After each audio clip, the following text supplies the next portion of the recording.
हाँ?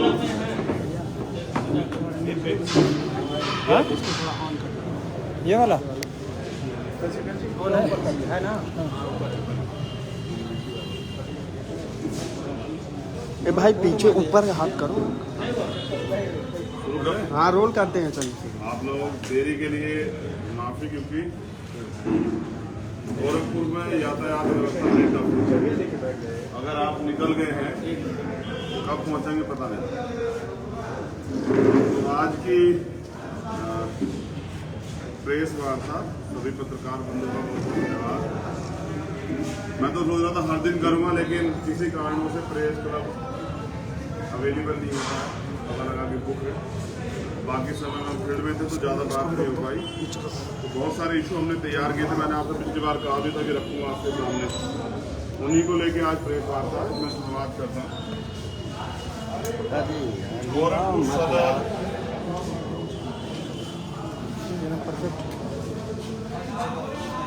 तहसील के ग्राम मानबेला।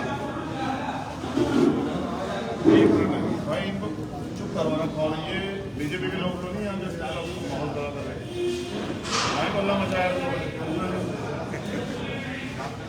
पैसे तो हमने पूरे दिए प्रेस क्लब में।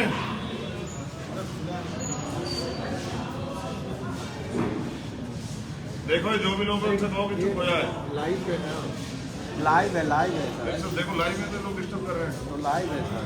चलिए, तो गोरखपुर सदर तहसील के ग्राम मानबेला एवं पोखर भिंडा किसानों की एक समस्या है जो 2004 से चली आ रही है। 83.587 हेक्टेयर जमीन है जो जबरन अधिग्रहण की गई। ये मुख्यमंत्री का जिला, जब वो मुख्यमंत्री नहीं थे उन्होंने वादा किया किसानों के बीच जाके कि हम इसको अधिग्रहण को रोकेंगे। बाकायदा उनकी प्रेस में जो उन्होंने बयान दिया वो मेरे पास है। और प्रधानमंत्री भी वहाँ सभा किए थे। प्रधानमंत्री गए, वहीं से जवाब दिया था कि अब 56 इंच के सीने वाले लोग हैं। वो भाषण प्रधानमंत्री का यही था। किसानों की आजीविका का एकमात्र साधन थी वो जमीन, जिसको जबरन अधिग्रहण कर लिया गया। आज तक लोगों को मुआवजा नहीं मिला है। तमाम प्रयास किए गए, सारे नेताओं को, अधिकारी को सबको अवगत कराया गया। लगातार वो लोग आंदोलन भी करते रहे, लेकिन जब वो मुख्यमंत्री थे तब तो वो साथ दिए, लेकिन जब मुख्यमंत्री बन गए तो उन्हीं पर लाठियां बजवाई। अब वो किसान परेशान है। मैं चाहता हूं कि उनकी जमीन का मुआवजा जो एक शासनादेश आया था कि 4 गुना मिलेगा, वो जमीन का मुआवजा नहीं मिले, जिससे कि वो अपने परिवार को आगे बढ़ा पाए। बहुत सारे तो ऐसी जमीनें जिसपे पक्के मकान बने हुए जो अधिग्रहण की गई। दूसरा, गोरखपुर शहर के विकास के नाम पर जनता का हजारों करोड़ रुपए जो है वो सड़क के दोनों तरफ विगत 5 वर्षों से आरसीसी नाला बनवाया जा रहा है।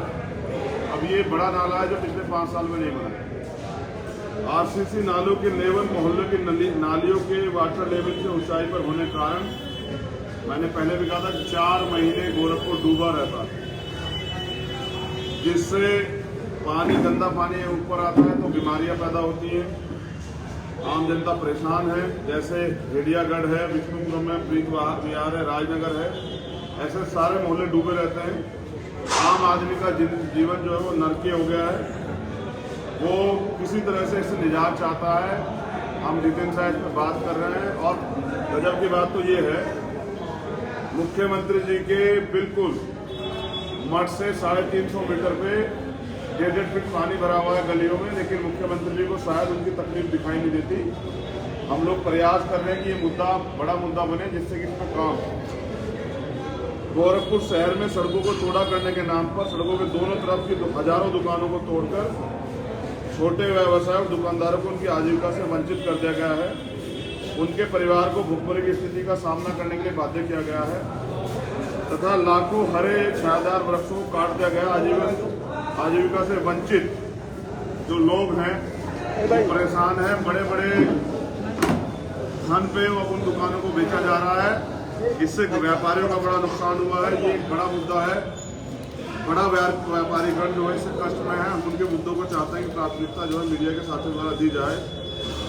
मुख्यमंत्री की संस्थाओं के अध्यक्ष एवं check signing authority Uday Pratap Singh के पुत्र एवं गोरखपुर विश्वविद्यालय के पूर्व कुलपति विजय करसन सिंह के कार्यकाल के दौरान विश्वविद्यालय में खुलेआम एक विशेष जाति के लोगों की ज्यादातर शैक्षणिक पदों पर भर्तियां की गई, जिससे सभी वाकिफ हैं।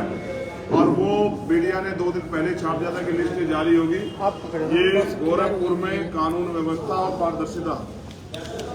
गोरखपुर का यूथ वर्ष 2002 की तरह आज बेरोजगारी के दंश से पीड़ित है, जिसके कारण से उनको हताश और अपने भविष्य को लेकर चिंता और भय का माहौल है। गोरखपुर का यूथ इस बार परिवर्तन के लिए उतावला है और मुख्यमंत्री जब भी कोई नौजवान सड़कों पर रोजगार मांगने आते हैं तो उनको लाठी से पीट देते हैं। तो मैं गोरखपुर के यूथ की तरफ से भी कह रहा हूं कि ये अन्याय गोरखपुर की जनता बर्दाश्त नहीं करेगी। बेसिकली यूथ वो इस बार सरकार को चुनाव में सबक सिखाएंगे। गोरखपुर शहर में जैसा मैंने आपसे कहा लेट होने का परिणाम ये था कि जाम की समस्या बहुत बुरी थी और इस पर बड़ा काम होना चाहिए। सरकार नहीं कर पाई, सरकार तो फेल रही।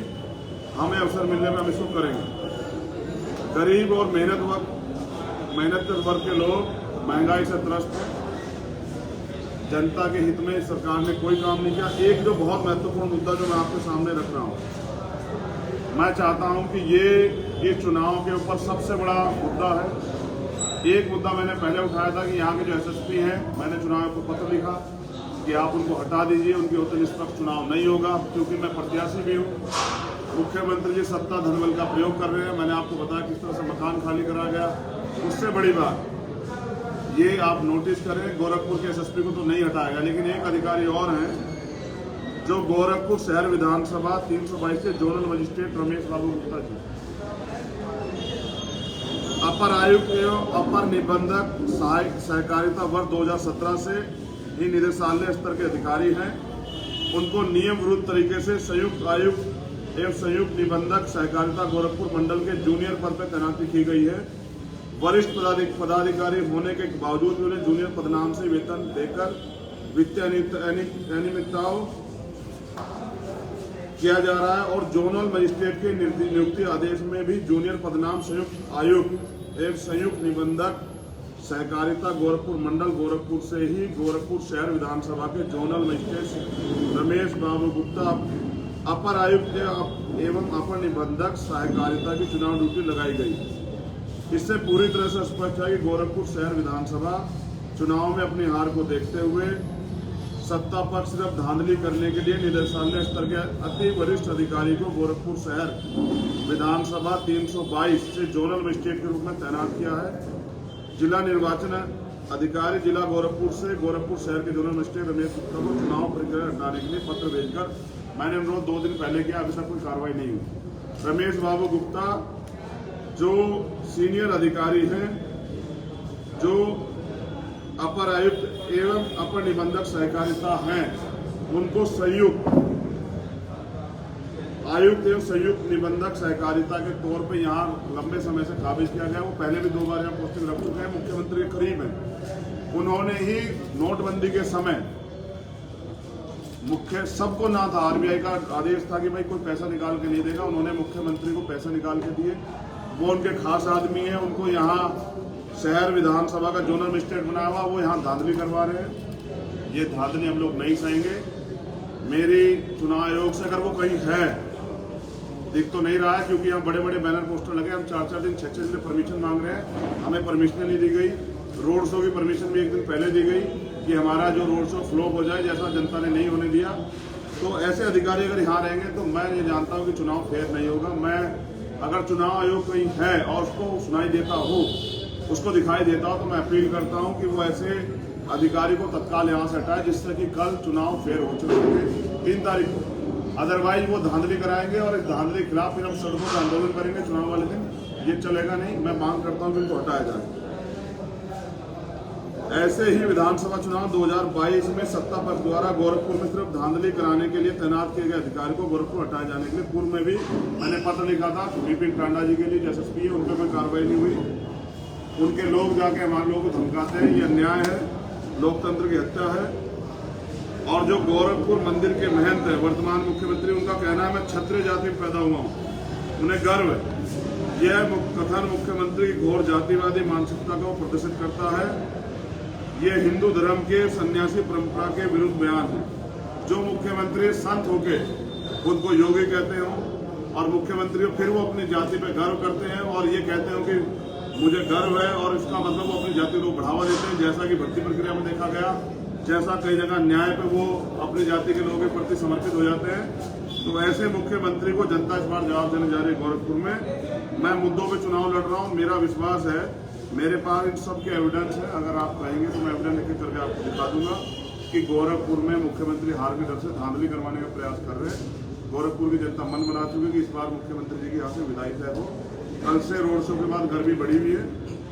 एक हमारे फोन पे एक मैसेज भी आया है, अब हम ये नहीं जानते कि वो सत्य है झूठ है, ये जानकारी हमें नहीं है, लेकिन कोई हमें मैसेज भेजे है, कहे कि हम मुख्यमंत्री के पीए लिख रहे हैं, आपके लिए फायदे का सौदा है, आप हमसे बात कर लीजिए। अब मैं आपके सामने रख देता हूँ बकायदा नंबर, आप देख लीजिए ये कौन साहब है, ये कोई झूठ किसने भेज दिया है, या मुख्यमंत्री जी डर गए हैं जो इस तरह की चीजें जो है करा रहे हैं। हमें उनसे बात करने की कोई जरूरत नहीं, क्योंकि हम चुनाव जीत रहे हैं, तो हमें उनसे बात करने की कोई जरूरत नहीं है। आपके सामने है, मीडिया के लोग इस पर ध्यान दें। इसकी शिकायत आपने की है किसी से? इसकी शिकायत अभी हम करने जा रहे हैं, रात ही आया था, अब सुबह से हम लोग फील्ड में इसकी शिकायत हम कर रहे हैं। आपके सामने पूरा मैसेज नंबर भी है। मैं चाहूंगा कि मीडिया के लोग इसकी जांच करा लें, ये कौन साहब है, ये मुख्यमंत्री जी के पीए वास्तविकता में है या कोई और आदमी किसी और इंटेंशन से कर रहा है, ये जिम्मेदारी मुख्यमंत्री जी की, उसकी जांच कराएं।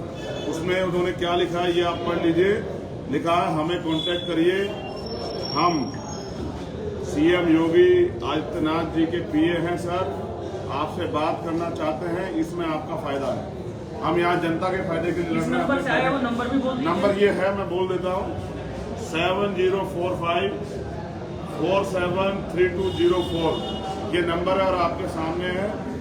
ये कौन साहब है, आप मीडिया के साथी मुख्यमंत्री से पूछिए कि क्या फायदे नुकसान के लिए चुनाव लड़ रहे हैं यहाँ, या जनता के फायदे के लिए चुनाव लड़ रहे हैं।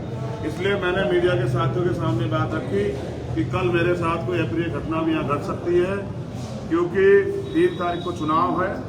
ये जानकारी हमारे लोगों के दिमाग में है, सब लोग इसको देख रहे हैं। हो सकता है मैं उनकी बात न मानूं तो मेरे साथ कोई दुर्घटना हो जाए, मैं दुर्घटना से नहीं डरता, लेकिन जो दुर्घटना गोरखपुर के लोगों के साथ हो रही है उसका जवाब तो देना पड़ेगा, उसके लिए मैं तैयार हूँ। अगर मुझे नुकसान भी हो जाएगा तो भी मैं खड़ा रहूंगा गोरखपुर की जनता के लिए। लेकिन ये डर भय का माहौल जो उनके अंदर बना है कल से, ये मेरे द्वारा नहीं, जनता की जो जनता के साथ अन्याय किया उसकी वजह से बना। और मैं चाहता हूँ जनता 3 तारीख को अपने डर को, क्योंकि क्रांति धरा भी गोरखपुर के लोगों ने अन्याय के खिलाफ लड़ाई लड़ी है, इस बार वो डर कर नहीं डटकर वोट करें और सामंती तानाशाही ताकतों को जवाब दें। वो इस बार बिल्कुल ना घबराए, क्योंकि चंद्रशेखर उनके साथ खड़ा है। इस बार वो परिवर्तन को वोट करें और अपनी जो बेड़ियां हैं गुलामी की, बेबसी की, उनको काट दें। जो डर उनको अब तक था कोई लड़ेगा नहीं, कोई उनके साथ खड़ा नहीं होगा, उनके लिए चंद्रशेखर खड़ा है और चंद्रशेखर उनके साथ रहेगा। नेता बनके नहीं, बेटा बनके लड़ रहा हूँ, हमेशा गोरखपुर का बेटा बनके इनके विकास के लिए लड़ता रहूँगा। अभी जो मैंने आपसे बात कही है उसके लिए अगर कोई एविडेंस आप चाहेंगे तो मैं मजिस्ट्रेट साहब का भी दे दूंगा और मुख्यमंत्री जी का बयान, ये दोनों चीजें मेरे पास हैं। जैसे ये अधिग्रहण वाला मामला है, ये सब मुख्यमंत्री जी के संज्ञान में है। मुख्यमंत्री खूब बड़े बड़े भाषण दिए हैं इस पर, लेकिन आज जो है ये बिल्कुल खाली है, इस पर कोई चर्चा नहीं हो रही है। मुख्यमंत्री ने खूब लाठी से पिटवाए वो लोग जो लोग फिर आंदोलन किए। कभी मुख्यमंत्री वहीं सभा करके प्रधानमंत्री का भाषण दिलाए कि हम 56 इंच के सीने वाले हैं। आज किसानों के लिए वो सीना नहीं दिख रहा है। जैसा मैंने कहा गुप्ता जी के बारे में, तो वो बड़े अधिकारी हैं, लेकिन यहाँ क्यों अपॉइंट किए गए हैं, उनको क्यों ये वेतन मिल रहा है, इसकी पूरी रिपोर्ट मेरे पास है। मैं आपके सामने रख देता हूँ कि वो यहाँ कब कब रहे, उनका कार्यकाल और सब चीजें, ये उनका कार्यकाल है, आप देख लीजिए। नियम ये भी है कि 4 साल से जो अधिकारी कई हैं 3 साल, और ये चुनाव आयोग का वो है ऑर्डर, मैं ऑर्डर संख्या भी बता दूंगा कि उसको हटाया जाए, लेकिन वो यहाँ हटाए नहीं गए, वो तो यहाँ जोनल मजिस्ट्रेट बना दिए गए। तो क्या मुख्यमंत्री जी धांधली पे चुनाव लड़ेंगे? और अगर मुख्यमंत्री जी हिम्मत नहीं जुटा पा रहे हैं तो फिर क्यों चुनाव लड़ रहे हैं? किसने कहा था कि चुनाव लड़ना है? क्या बीजेपी के लोगों ने उनको फंसा दिया है? चुनाव लड़ा के पहली बार के हरा गए, वो चाहते नहीं बीजेपी के, तो कुछ लोग सिंगल लोग भी चाहते हैं मुख्यमंत्री बने।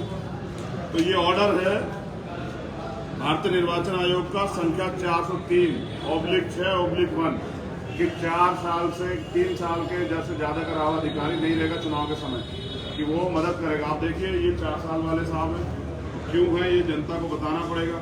तो मेरी आपसे अपील है कि आप हमारी बातों को, जैसे आप लगातार रखते आए, पिछले 6 दिन आपने लगातार हमारी चीज़ों को जनता के सामने रखा मीडिया के जरिए, ऐसे ही मैं चाहता हूँ कि आप भी रखें। एक ये सुभाषवादी भारतीय समाज पार्टी के राष्ट्रीय अध्यक्ष श्रद्धेय अशोक श्रीवास्तव जी, उन्होंने उनकी पार्टी का समर्थन हमें दिया है इस चुनाव में, मैं उनका धन्यवाद करता हूँ। और अपने श्रीवास्तव काय समाज के लोगों से कहता हूँ कि आप चिंता न करें, आपके साथ जो अन्याय हुआ है उस अन्याय को भी हम मजबूती से लड़ेंगे, हम आपके साथ। धन्यवाद। अभी कोई सवाल हो तो पूछेगा। मैं यहाँ की प्रेस मीडिया का बहुत धन्यवाद करता हूँ, लगातार वो मुझे दिखाते रहे, और इस प्यार के लिए बहुत बहुत धन्यवाद। बचा तो नहीं है, ठीक है विवेक भाई, अलग से करना है। कल के रोड शो में आपने देखा जिस तरह भाजपा के लोग बार बार हमारे कार्यकर्ताओं पर पर्चे फेंके, उनको उकसाने का प्रयास किया। मुझे उम्मीद नहीं थी कि मुख्यमंत्री जी का स्तर इतना गिर जाएगा कि वो अपने गुंडों से सबसे कराएंगे, ठीक नहीं। जब चुनाव है होने दीजिए, जनता जिसको तय करे वो जीत जाए, आप जीते या हम, लेकिन ये सत्ता के दुरुपयोग ठीक नहीं है। इसका खामियाजा लोकतंत्र की हत्या खामियाजा जनता देख रही है, ये भुगतना पड़ेगा मुख्यमंत्री। धन्यवाद।